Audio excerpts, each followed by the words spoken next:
You are now listening to Talk Your Jits podcast.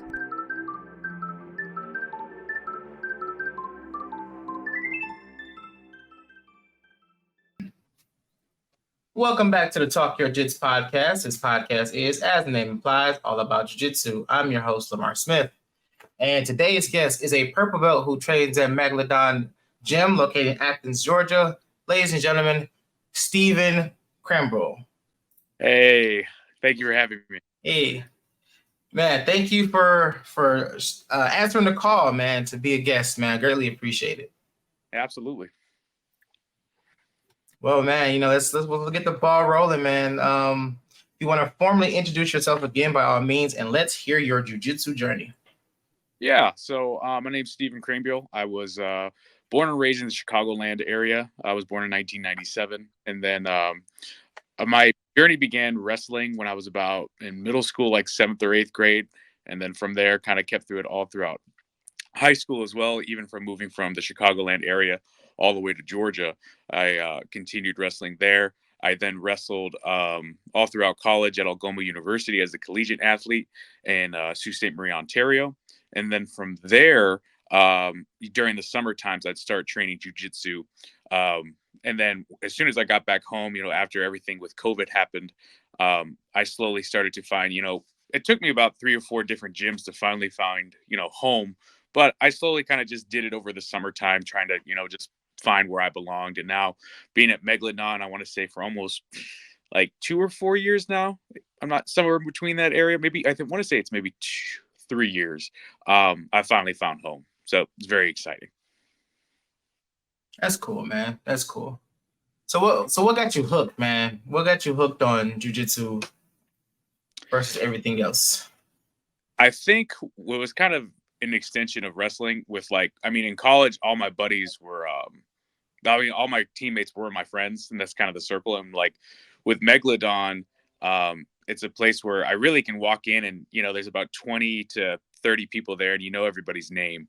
I think that's the biggest about my gym is that, whether, you've been there for a year, 6 months, even a month, it feels like everyone has a nice rapport with everybody and everyone's just very welcoming. And it's just for me, it was an extension of something I was missing what I had in college of just a friendship through, combat sports. Excuse me. And that was actually going to be my next question. With you, going to different schools, what was it about that, Megalodon specifically that made you think okay, this is where I want to be? I think that my gym's kind of like a garage gym. It's we literally have a trailer hitch, in the back, just so, we don't die from heat. So I think that kind of feeling, I like that grunge, feel that we have. And the gym that I went to in Canada was called Steel City MMA.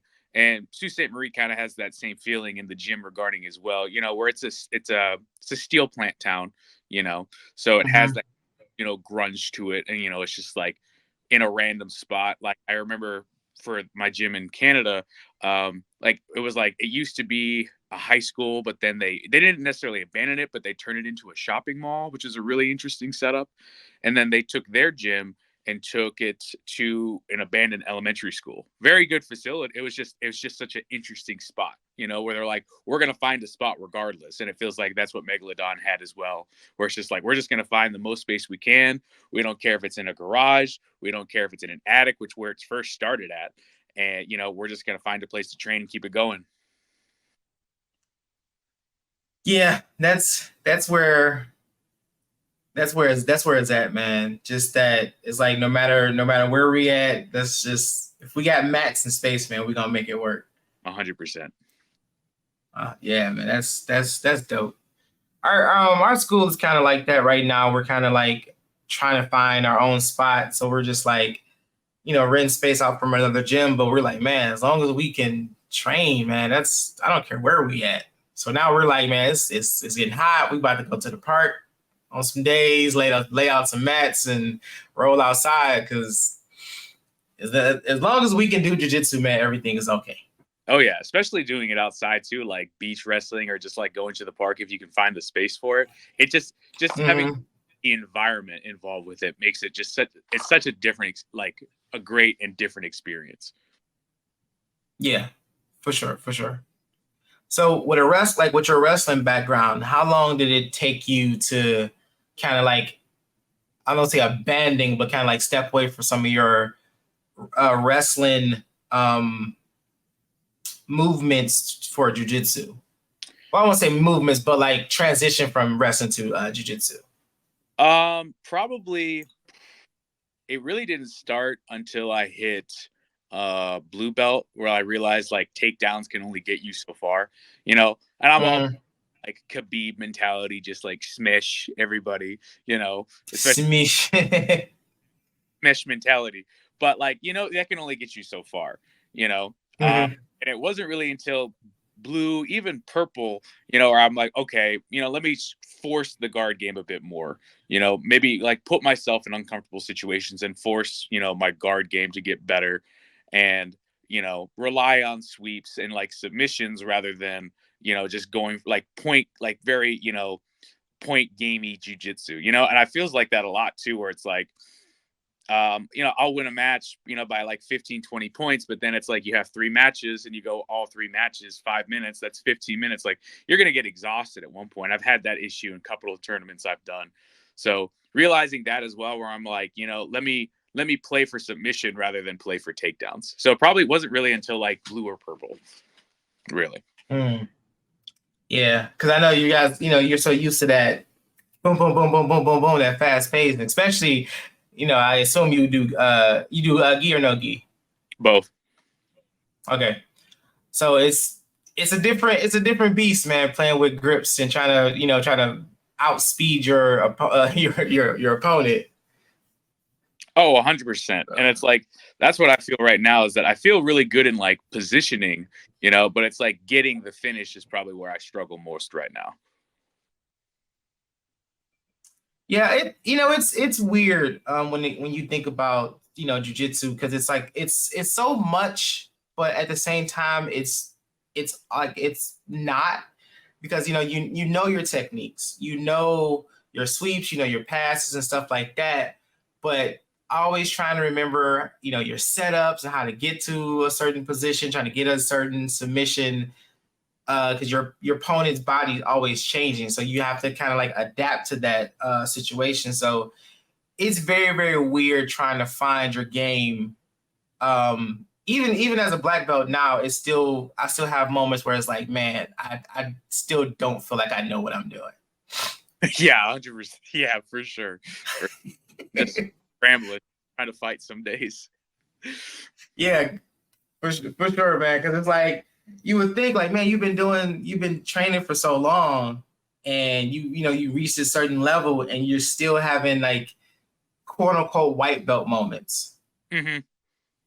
Oh, like even last night, I was just trying to hit a bow and arrow choke, and I had like 2 rolls where it didn't work, and I had to ask my buddy, I'm like, you need to go over this with me right now, because like I'm getting frustrated. I wasn't putting my leg over the body to kind of like secure it so he couldn't roll back. Next roll did it. It was great. So it's like, it's like me being, I'm a high school coach as well, but like, I'm always going to be like a student, like I'm always just trying to learn as much as I possibly can, because the sport's ever changing, new things are always coming out and whatnot. So it's just like, you always just got to go, you have to almost like feel like a white belt sometimes and just start fresh with something. All right. Sorry about that. Nope. Yeah, like it's but yeah, just to kind of like reiterate what you're saying, like it's always good to go back to the basics, as much as we learn, we still don't know nothing. So it's like, yeah, you always have those moments, you're like, okay, I know what I want to work, I know what I'm about to do. And like you said, that bow and arrow choke, you probably done that bow and arrow choke 100 times by now. And there's always that brain fart moment where it's like, what am I missing? Like, I know what I was supposed to be doing, but why am I not doing it? Exactly. So, yeah. So just to let you know, that doesn't change. Yeah. no matter how far you in your journey, that doesn't change at all. For sure. Yeah.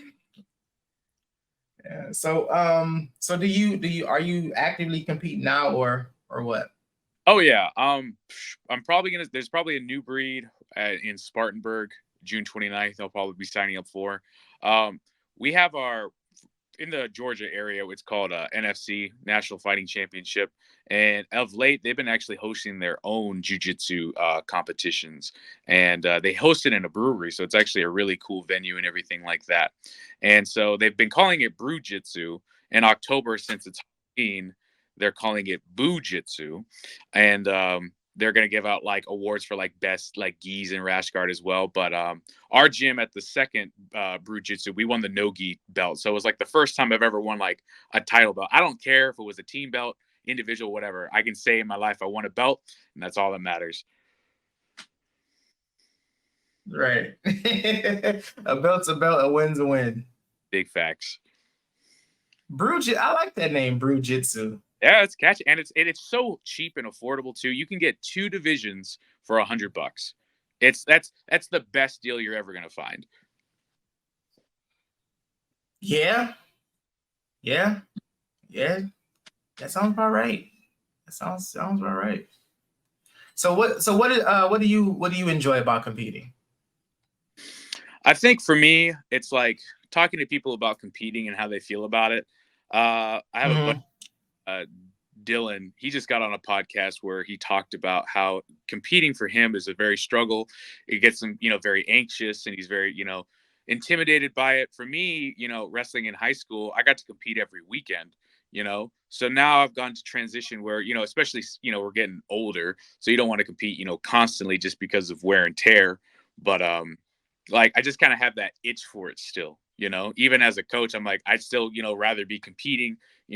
It's just like you don't get it so often as much as I used to. So it's kind of like a craving almost. It's like I just like I'm trying to almost like fill that void that I lost where like I, was doing it every weekend in high school, every weekend in college. And now I get to do it, maybe every 2 to 3 months, just not because it's more so just about accessibility, because then I can only do things in Georgia. Like, do you really want to spend that money to go, to a place, 5-6 hours away, especially when you get higher in divisions, you might only have 2 or 3 roles. Is it really worth it? Yeah.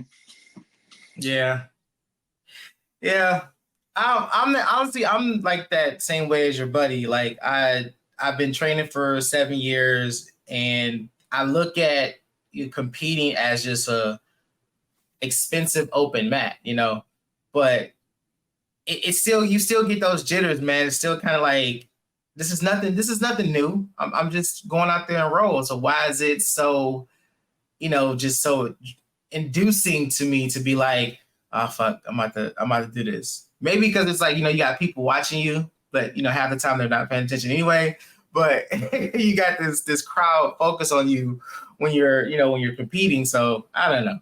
And I think it's the tough part about it too, because like, you're anxious about it, but then you want to get better at competing, so you want to do it, but then you're spending money, but then that's the only way to get better is to competing. So there's like this whole back and forth, a lot of my friends have about it, because they'll get like 2 maybe 2 to 3, possibly 4 or 5 on the higher end of competitions throughout the year, and if you only get that many opportunities, really, it does like, this is it, this is my only shot, Yeah.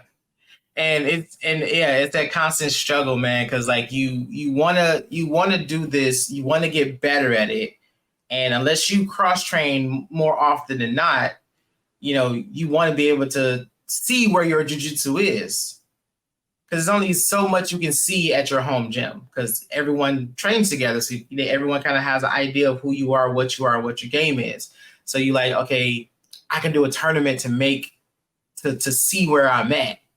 But then that whole cycle goes just over and over and over again. And it's tough with a sport, with any combat sport or any kind of grappling. Like I tell this to people, and I tell this to my high school athletes as well. It's like, this is a sport where like you kind of have to get your butt kicked first before you get good at it, and that pushes people. I have when we start our wrestling season, we'll have 60 guys, and by the end of the season, we'll have between 15 and 30, because people don't want that hard development. It's a development process. It's not going to happen overnight. It might not happen in a course of a season, and it's just a sport. You just got to, take the bumps and bruises, and it'll come if you stick with it. But if you go like 1 month on, 2 months off, and you keep like wish washing it, it'll never like fully get on you. Yeah. Yeah. Yeah, you this is definitely one of those sports like, yeah, you have to get out there and get your hands dirty to see where you like, to really see if this is what you really want to do. And I'm not the type to be like, oh, you have to compete. I encourage people at least do one. Do one at every belt rank, every belt level. So that way you can just be like, all right, I know what I need to work on now. I know the facet of my game now. So, and so on and so forth. Because I did a tournament at purple, I did one at brown, and my first one is in next month as black, as a black belt. Nice. So, and I'm still like, I'm trying to not psych myself out of it, but I'm like, no, dude, just go out there, have fun and just go do jujitsu. Oh yeah, for sure. And like, I kind of like, for me, because I've competed so much, it's like those butterflies have gone away. So like the times where like I feel the butterflies and everything like that, and like you almost get like a dog just like pacing back and forth like an animal. Like my last like fight to win I did, you can literally see me just doing that, just pacing back and forth on the mat. And then I got like a sub in like sub 30 seconds, and then just like kind of just like it just kind of just like all came out at once. So like just like commit to that like anxious feeling and just like let it like go through you, Yeah. I think usually after the first match, I'm like, okay, I'm all right, because it's just waiting. It's just just sitting around. It's an all day thing, man. It's like an 8-hour shift. So you're just waiting for 2 matches. It's like, yeah. Like, this wrestling, especially being in like the Masters division, it's like probably my first match is gonna probably be like maybe 10, 11 o'clock. Next match probably ain't gonna be until like 3. So it's like, man, that's the only thing I gripe about tournaments, is that it's just so long, and then just the whole day. Yep. And then as soon as you start, it's like, oh, you just had a match. Well, you're up right now. They don't care. Nah. They go. No, I had a guy I met through one of the tournaments. He was in the middle of his roll when they called him over to the other mat for his absolute match. Yep, I've been there. And he's like, I'm right here. Don't you see me fighting right now? It was just a mess, dude. Yep. But yeah, it's one of those things where, like I say, it's good to do every once in a while to kind of like, test where you are, and it's not just in a technique situation too. Like you when you go out there, you're testing your mental abilities as well, because you're not in a familiar environment. You're not rolling with your brothers. You're going to war, basically. You're going out there to fight. This person's going to give it 100%. So you have to think like, okay, am I ready to do that? Mm-hmm. Do I have that in me to go out there and just not say, disregard this person's life, but go out there and try to kill this person that's trying to kill me? Mm-hmm. Last week I got the pleasure of meeting this man named Jason Kelly, and he trains police officers and army forces and whatnot. He's also trained a couple of UFC champions. Awesome guy. And he just, every other thing he says is something quotable, but he talked about having like a mental toughness bank, where it's like you have all these prior experiences. So when you get to the next harder situation, you can like go back in your head and say like, I've been through something harder, if not worse, but the only way to do it is get experiences to begin with. Yeah. And that's beyond true, man. Like the biggest fear of obviously is the fear of the unknown. You don't know what you're walking into.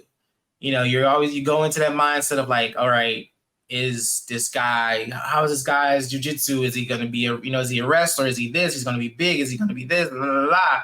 But like, no, man, like you've been here before. Mm-hmm. It's no different. You kind of have the basis of what's going on. You're gonna slap bump. Someone's gonna hit the mat. Someone's gonna get submitted. It's going to happen. Either it's going to be me or it's going to be you. I'd rather it be you, but you just got to go out there and do it. Just got to go out there and just grit your teeth and just go. Mm-hmm. And it's like I'm still there too. It's like I remember like anytime like someone like either pulls or just starts like butt scooting, like I kind of just like well, here we are again. You know, if someone who's trying, let's just take a second, but we're still here. You know. Mm-hmm. Yeah, for sure. And we had a guy who competed last year. One of our he's a now purple belt, but one of our blue belts competed, and I didn't think he was going to do it. He didn't think he was going to do it, but the whole time that he was like leading up to the competition, he's like, "Yeah, man," he's just going over his game plan. He's like, "Yeah, I'm just go in. I'm gonna do this, do that, do this, do that." And I'm like, "All right, that's good. That's good. That's good that you have that, but don't let that control you, because it's not going to go that way. I just want you to know that it's not going to go the way that you think it's going to go. Never does. It never does. I wish it did, but no, it does not. It does not." So he's like, "Yeah, I'm just gonna," he was working his takedowns, working everything he's gonna work. And I'm like I said, it's good to have, but just keep in mind, your plan A is not going to always work. You gotta have some backup. But he went out there, he did a good job. And one of the things I'm really proud of, that the first thing he realized was like, he didn't blame himself for not training enough. He didn't blame himself for whatever. He was like, all right, I know what I need to work on. I know where I messed up at. I know what I was good at. I know blah, blah, blah. And he was, he worked on fixing that. And I was just like, yes, that is the best outcome you can have for doing, losing at a tournament. Mm-hmm. Best aspect, best for you to have it. Mm-hmm. And I've had another teammate of mine where it's like, I know he's completely capable. He's a blue belt now, but sometimes it's like, it's really just a lot mental for him, because he's like, 6'4", 270, pretty built. He's a police officer, so he's like, that's his job to take people down, but something about the mat, and then competition changes in him. And like, it came down to like, listen, man, like, just say positive affirmations. Just keep constantly telling yourself verbally out loud, I can do this. I know what I'm doing. I can. And I told him that, and then that tournament he went, I want to say 3-0 and won his division. And then this weekend he went to, he did it like advanced, and he lost to a pro fighter, but then won back and got third. So it wasn't bad. It's like, that's an okay loss. He's a professional, and you're a blue belt, and you're right there with him, Yeah. Yeah. Don't discredit yourself. Not at all. Not at all. Like, it doesn't matter if you're walking in with someone who's been training for 1 year, 10 years, 100 years. You did it. Mm-hmm. Like, I think about that like all the time when I think about like all these, like people that I've met on here that's like, second, third, fourth degree black belts or high level competitors. And it's like, I may or may not win, but I got out there and did it. Especially if it's someone that you're not supposed to last with, and you go out there and you either go 1 minute, 2 minutes, or the whole 5-minute round. That's still a win, man. That's still like, it's like one of those like, yeah, I know I'm not supposed to be here, but I made it. Oh, 100%. I did it. Mm-hmm. See, for me, I've always had the mentality of, I'm not going to win or lose everything, but I don't want anyone to want to go against me twice. Yeah. Yeah, like, I'm going to give you everything. I'm going to give you a hard time, Like, I may not come out on top, but you're going to see my name, be like, oh, again, Again, yeah. Yeah, exactly. Yeah, and I got to admit, I've met someone like that. I competed with him at both grappling industries, in both gi and no gi. And at first I was just like that, and I was like, damn, man, again. I was like, I already know what's going to happen or whatever. But I had to like really think about it. Like, well, this dude competes a lot. Like, he was like, got done with grappling industries. In 2 months, I'll be at Worlds. Mm-hmm. So like, dude, like, what are you doing here? It's like, what are you doing? If you're competing for like ADCC Opens and Worlds and stuff like that, and all these invitations, what are you doing at Grappling Industries? But anyway, but yeah, that's how much you compete. So I was like, okay, well, I can't be mad at myself. I did what I was supposed to do against someone who trains at that level that I don't. I'm more of a hobbyist. I try to train 2-3 days a week, but being a full-time dad, being an instructor, being, working and all this other stuff, I can't compete, train like that. But that's okay. That's okay. Absolutely. And I'm pretty blessed. I'm a teacher, so like I'm just been kind of bumming like for like this month and the next. So all I'm gonna do is train. Like last summer, I got a second job, and I was like, just because I was bored, But like, nah, let me just train. Let me just chill, relax for my day, and then maybe train once or twice a day if I'm lucky, and then just constantly do that. But yeah, it's different, and it's funny that you mentioned being a full-time dad and everything. I just got engaged probably about like a month ago, and then congratulations. Thank you very much. And then my coach is like, he's like, well, this is the end. I'm like, what do you mean? He's like, every time I see a guy get married or women gets involved, he's like, they're gone. They get kids, get married. Sudden the midget doesn't want you to get so bruised up when you get home, and I don't see you for months. Yeah, and I'm not gonna call him out, but I had a friend of mine's that kind of happened to him. He met his wife on the mats. And they took a break from training, to start their family and stuff. I'm not mad at them, but I always give them gripe about that because you do see that a lot. Like someone getting in a relationship, like, all right, see you later. But I know I really my fiance in that regards because it's a really good balance of like like understanding. It's like we're independent together, so it's a really good feeling that like I have someone definitely in my corner that supports me that much.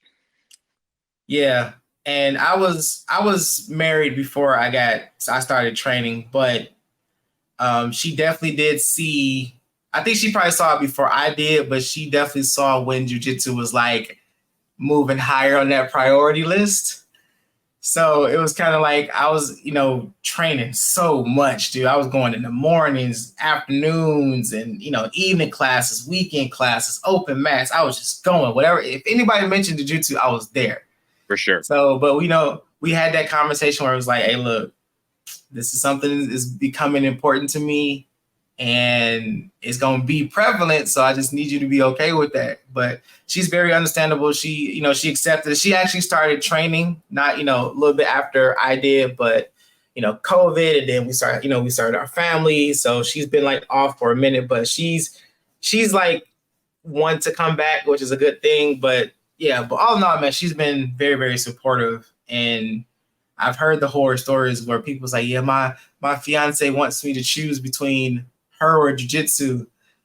And so I'll comment like, so when you get back on the mats. And I've seen it the other way too, where it's like he just got married. His girlfriend played a little bit of college softball, played all through high school softball. And she's like, I'm never going to get on the mats, whatever. And now she's got like 3 different gis. She's competed in 1 tournaments. They're training side by side. And it's like, she's posting highlights of herself. And it's like, I never thought I'd see that transition out of her. But now she's like, she's one of the boys, it's a great feeling to see. It is, man. It is. It's one thing to get your like spouse into something that just get them to pay attention to what you love. Oh yeah. To them, like, them actually showing up to class. Cause that's how I started with her. She was showing up to class, every so often just to go. And then like my instructor would kind of like pick with her a little bit. Like we'll be working something and he'll go over like, okay, you want to try it? And she'd be like, no. He's like, no, come on, try it. And so, boom, she buying her first gi and she's doing classes and stuff like that.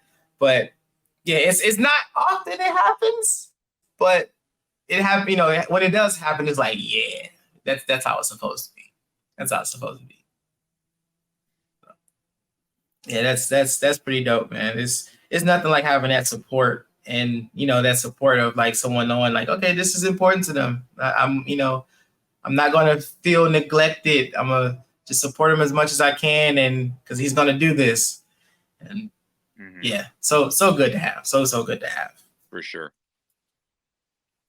Yeah. So was that one of the things that you were thinking about before you proposed? Like, if I do this, I might lose out on jiu-jitsu. Because my coach basically said that to where like he saw like 3 fighters as soon as they got married, they never fought again, or trying to go, with my whole like grappling and careers. Like I want to get into a cage. I want to just have a full MMA match. Hopefully this summer, fingers crossed. I'm not entirely sure yet, but when it comes, it comes. My coaches will decide that for me. Hopefully soon though. But for me in college, I dated one of my teammates. That was a terrible idea. Me personally, I don't recommend dating a teammate at all. That's just my word of advice. It's just, it ends bad. It's never good. It's never good. It's never good. So it's like, I'm kind of happy where I do have a partner that's kind of like, she works out. She mostly does hot works and everything like that. So I kind of like having someone that's like separate from it. She's a dietitian, so she's very, very analytically minded. So like she understands it. Like I think she knew like when she said yes, like that's what she's signing up for. Yeah, she said yes to jiu-jitsu. Yeah, 100%. Oh man, that's funny. Yeah, because like we was like actually me and my wife were just talking because we've been married for 9 years. It was 9 years in March. So one of the things we were talking about was like, doing our vow renewal. And I was like, would you be opposed to me wearing a gi instead of a suit? So she was like, yeah, she was like, she didn't mind it at all. She was like, I even put like, a red sash, represent your belt and stuff like that. I was like, yeah, that's what I'm talking about. That's awesome, man. That's a win. Did you get a first roll? No, so our so next year obviously would be our 10 years. So we're kind of like thinking about doing that, and we'll probably do that because I've seen, I showed her like videos of like couples rolling at their wedding. I'm like, that gotta happen. 10-year anniversary, absolutely. Gotta happen. Like, get her back on the mats. We got enough time to get her like at least to blue belt. So have a good roll at the wedding. Oh yeah. For sure. Right. Just game planning right now. Nah, so yeah, I know we just kind of like derailed off the subject. But so I assume you say you teach at high school. What do you teach? I teach world history to 10th graders. See, I thought you were gonna say like high school wrestling. Oh yeah. High school wrestling as well. I mean, it's like, I think for me, I'm a student first, athlete second. I try to promote that as well. Because if it wasn't like athletics helped, but like if it wasn't for the grades, no one's gonna give you any kind of looks or anything like that. You gotta at least, for me, like, for me in high school and everything like that, my dad would try to, basically berate me if I had a C. So I never had a C until like my junior year of college because that was a rough semester. But, like I let like, academics like support my, want to do like high school athletics, So I guess that's, I'm always like teacher minded first. Like technically, I will say though, like, I got my job because I said, hey, I can coach wrestling. And they're like, well, we need a wrestling coach. You want the job? And I'm like, okay. And then I just happened to also have credentials to be a teacher. That's really how it felt. Like, so how hard is it for you not to like talk about jiu-jitsu during like classes and stuff, like during your teaching? Oh, I've shown my students like my highlights. I've shown my students my highlights. They're like, can we see your fights and everything like that? Oh, is that you on that poster right there? I'm like, yeah, like, I'm like, hey guys, we got like 10 minutes left. Y'all want to see some matches? They're like, I literally, there was one where I literally make memes out of my videos too. Cause there was like a video where I got slammed. It's like the Monday after a break and it's just me going, boom, just, humor. It's literally, it's the combination of everything. Memes, athletics, education. It's just all one big circle. So yeah, all the time. I can imagine, like, they need an extra point on the grade to make it a B to an A. Gotta roll for it. Like, yeah. No, set the clock. Like I got it's annoying with like teaching. You do more than just like teach. Like I'm not gonna lie, like 45 minutes of my day was guarding the cafeteria. Like just straight up just watching a cafeteria bathroom, making sure no one was doing drugs and no one's fighting, And like so like because they know that's why they put me there. They won't say it, but it's like, we know that you're the wrestling coach. So if something happens, you can do something. And I always kind of joked with one of my athletes because he placed at state this year. And it's like, if you go on like a cocaine binge, in that cafeteria, like it's over, like you're my kryptonite in there. You feel like you're the only person that can stop me.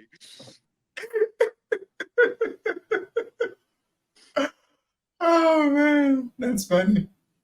It's funny. It's like funny when people hear like you do a martial art, and it's like, oh, hey, he can be a bodyguard, or hey, would you mind doing this over here? It's like, well, yeah, I do this, but I don't want to. Like, yeah. No, that's my favorite party trick too, where I'm like, okay, grab your ear, now grab mine. Like, you see how it's different? That's my favorite thing to do. Yeah, I can't do the cauliflower ears.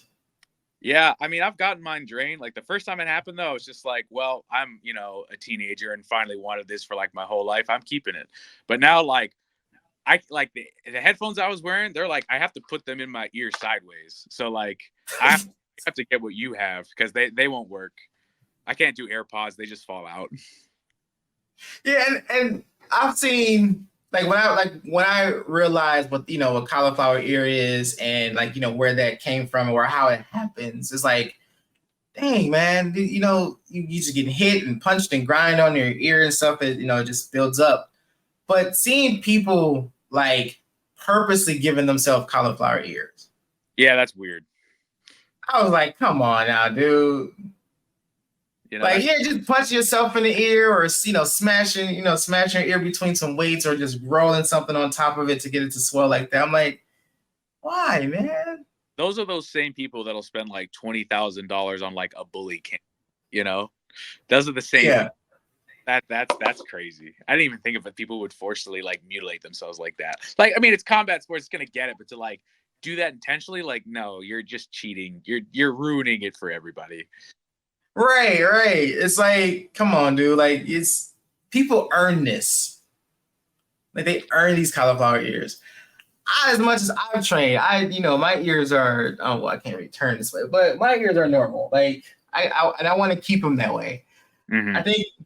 I think one time I got hit, I was rolling with someone, and they literally they had like a cross face, and they brung their arm over, and they just like grinded their arm down my ear, and I just instantly felt it get like super hot. I tapped. I was like, nope, So I'm like, I'm checking my ear, like, nope, we're not doing this. Nope. I don't want them. Yeah, well, they look cool on certain people, but me, Because like with most, like when I first started competing jiu-jitsu, I'd usually like my normally like competition outfit is like a drug rug and a beanie, and like drug rugs just for comfort, but the beanie was typically just to hide my cauliflower ear, straight up, like because I didn't want to see that and be like, well, he's gonna do this, Because like it's funny, like when when I'm out and about and I'll see just be walking down the street and I'll see a guy, and then as a primal person, it happens where you like, I wonder if I can take that guy. Oh, yeah. And the first thing I look at, like, okay, look at his knuckles, look at his ears. All right, I might can take him. No, because I've had I remember one time I was like downtown bar and someone like somehow saw my cauliflower ear and like came up to me, and he was like a fighter and everything. I wasn't even fighting. I wasn't even doing jujitsu at the time, you know. But like he could just tell. He's like, "Oh, so you're a wrestler, huh?" I'm like, "Huh?" Like, how do you know? He's like, "Well, I can see your ear." I'm like, it's like it wasn't really like connecting until like college, like how much like stuff like that. Where I had like a couple of my like assistant coaches that I was working with at the time. We were at like some kind of party, and he looked at my ear and he went, "Nice,"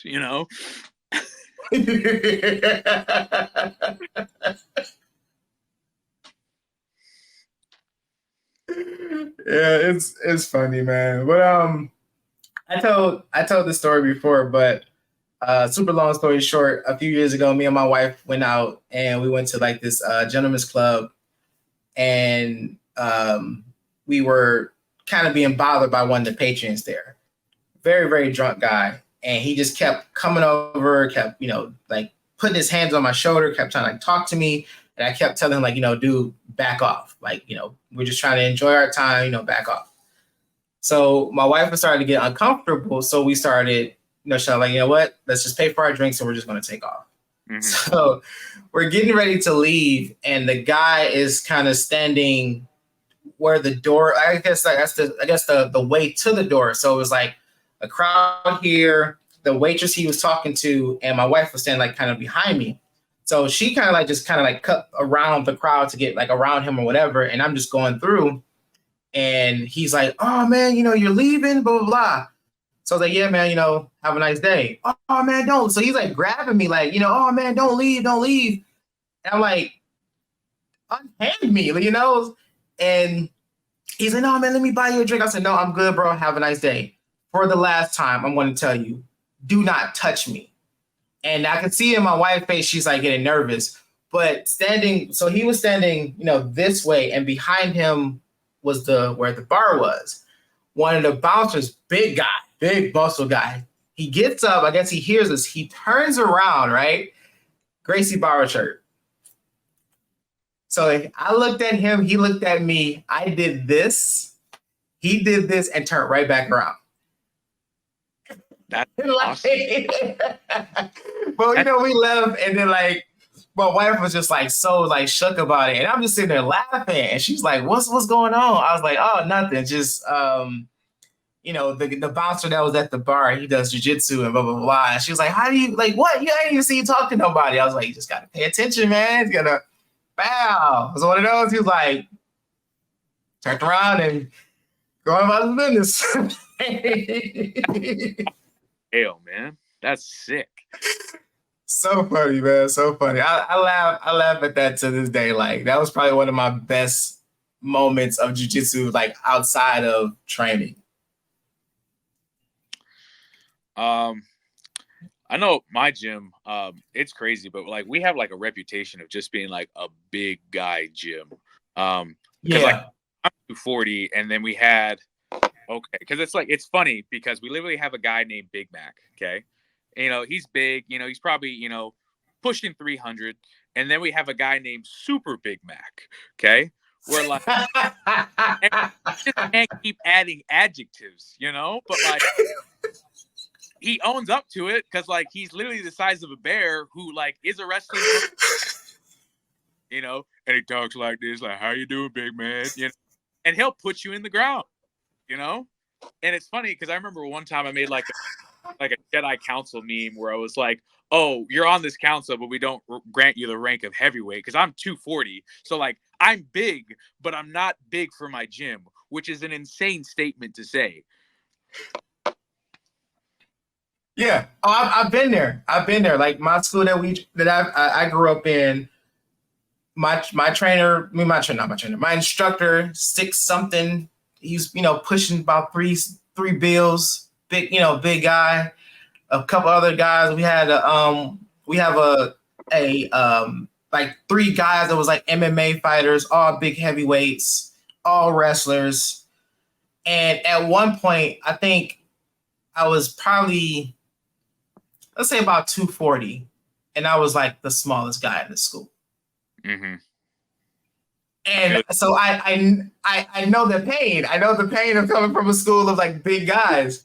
So it's funny because like we had did a cross train one of our affiliate schools, and one of the guys, he was big guy, real big guy, and he had me in like, yeah, I was in bottom side, but I'm so used to being under heavy guys like that. I was just so comfortable. I was just like, oh, this is nice. I can take that deep breath. And he's like looking at me. He's like, how are you under under me and you're just comfortable? I said, oh man, I'm chilling, baby. Yeah, I got enough space. I'm here. I'm home.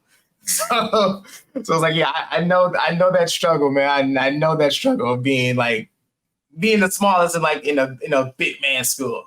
Yeah, and like one of our instructor Johnny, like his main move is like north south, so it's like everyone's just smashing each other. It's ridiculous. Oh man, gotta love it. But yeah, because we are old school smash style jiu-jitsu school, man, and we reign true to that to this day. Like anybody that rode with us, and it's like that's all they say. Like, man, y'all pressure, man, is crazy. I'm like, yep, that's what we do, man. That pressure passing, we make sure you're going to know that you're under us. Pressure taps, peak. Just chef's kiss. Well, all right, Stephen, man, we come to the point of the show. I like to ask everybody that comes on this very I crown it famous question now. Past or present, man, no particular order, your top 3 people you would love to get a chance to roll with.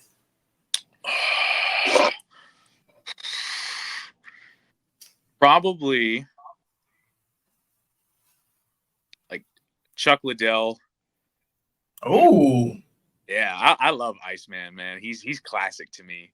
That's a first.